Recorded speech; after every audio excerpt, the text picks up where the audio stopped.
बिल्ली के गले में घंटी की कहानी। एक बहुत बड़े घर में सैकड़ों चूहे रहते थे। वो अपना पेट भरने के लिए पूरे घर में टहलते थे। सभी चूहे हंसी खुशी अपना पेट भर लिया करते थे। उनकी जिंदगी बड़े आराम से कट रही थी। अचानक एक दिन उस घर में शिकार करने के लिए कहीं से एक बिल्ली आ गई। बिल्ली को देखते ही सारे चूहे तेजी से अपने अपने बिल में छिप गए। उसने देखा कि उस घर में तो बहुत सारे चूहे हैं। उसने यहीं रहने का मन बना लिया। अब बिल्ली उसी घर में रहने लगी। जब भी उसे भूख लगती तो बिल्ली अंधेरे में जाकर छिप जाती थी। जब चूहे बाहर निकलते तो बिल्ली उन पर झपटा मारकर खा जाती थी। ऐसा रोज होने लगा। धीरे धीरे चूहों की संख्या कम होने लगी थी। अब चूहों में दहशत फैल गई थी। इस समस्या का हल निकालने के लिए चूहों ने एक सभा बुलाई। सभा में सभी चूहे मौजूद थे। सभी ने कई सुझाव दिए ताकि बिल्ली के आतंक को रोका जा सके और उसका शिकार बनने से चूहे बचे रहें। किसी का सुझाव ऐसा नहीं था जिससे बिल्ली का आतंक रोका जा सके।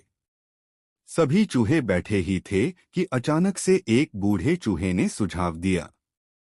उसने कहा कि हम बिल्ली से बच सकते हैं, लेकिन उसके लिए एक घंटी और धागे की जरूरत पड़ेगी। बूढ़े चूहे ने कहा कि हम बिल्ली के गले में घंटी बांध देंगे और जब वह आएगी तो घंटी बजने से हमें खतरे के बारे में पता चल जाएगा। खतरा जानने के बाद हम लोग भागकर अपनी बिल में छिप जाएंगे। इससे हम लोग बिल्ली का शिकार बनने से बचे रह सकते हैं। सभी चूहे खुशी से झूमने लगे। सबने नाचना शुरू कर दिया और खुश होने लगे कि अब तो वह बिल्ली के खतरे से बचे रहेंगे। सभी चूहे खुशियां मना ही रहे थे कि अचानक से एक अनुभवी चूहा उठ खड़ा हुआ।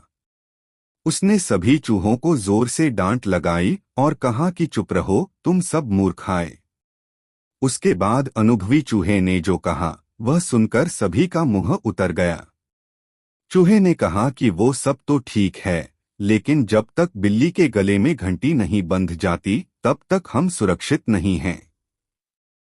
अब तुम सब पहले ये बताओ कि आखिर बिल्ली के गले में घंटी बांधेगा कौन? सभी चूहे एक दूसरे की तरफ देखने लगे। सभा में सन्नाटा छा गया था। सभी चूहे निराश हो गए।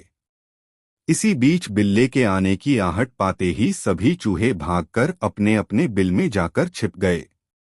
कहानी से सीख। इस कहानी से हमें यह सीख मिलती है कि सिर्फ योजना बना लेने भर से ही आप कामयाब नहीं हो जाते। उस योजना को लागू करने के बारे में भी सोचना चाहिए। उससे पहले जश्न मनाना बेकार है। आपसे मेरी प्रार्थना है कि मुझे मोटिवेट करने के लिए वीडियो को लाइक करें, शेयर करें, सब्सक्राइब जरूर करें दोस्तों, और कमेंट में जय श्री राम जरूर लिखें।